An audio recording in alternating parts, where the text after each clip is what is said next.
I noticed the coaches had a little fun there returning punts. Give us a idea what that was about. Yeah, the last day of camp, we line up the offense, defense all the way down to hashes, and the coaches are in the middle. And for every punt the coaches drop, that's a half gasser at the end of practice.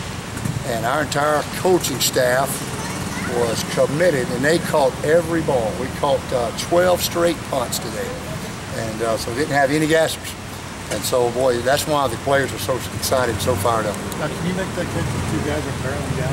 Oh, you better believe it. I'm going to shake them and go score. Or is there more pressure when your whole team's lined up on either side? Yeah, I'm more nervous when I'm watching somebody than when I'm doing it. The intensity the last few days has kicked in because you're closer to kickoff, but that's what you want, huh? It is. You know, that sense of urgency now is starting to really set in. When you first start camping, you're 4.5, 5 weeks out, hey, you know, we got some time. Now you look up and we're 2 weeks away. We'll be eating pregame meal here in 2 weeks just about. So it is here. And so now we turn our focus to game week preparation for the most part, exchanging scouts. And so it definitely, the dynamics change from here on out. Compare it to your first team in high school.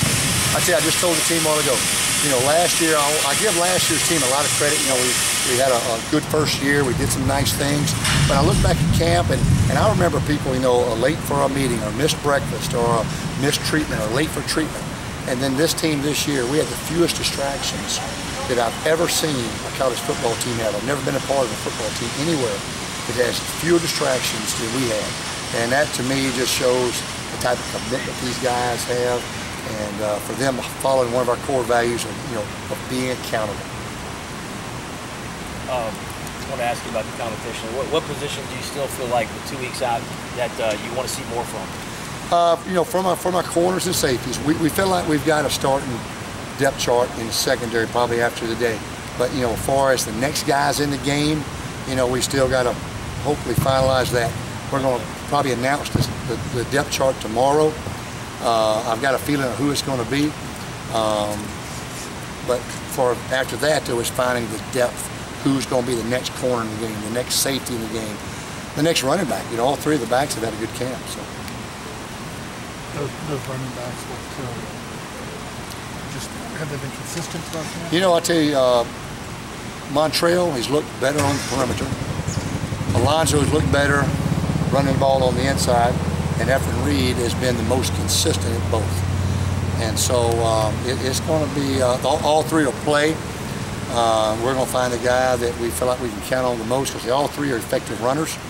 It's been who can pick up pass protections, you know, and who can take care of the football, and who can catch the ball, and who can move the chains. And so I don't know if we're quite ready to just name a starter, although they're all going to play. Little Hud takes a nap today. He looks like he's been working out. I'll tell you, there ain't no doubt. Yeah, he's always out here getting ready. I think he's going to be a kicker. Quarterback. Yeah. I was able last night to go watch my son play his first high school game. And so as a 10th grader, starting quarterback last night, man, it was, as a coach, we never get to see our kids. And so it was a blast. It was his first high school touchdown pass. Really pretty proud of him. How do you handle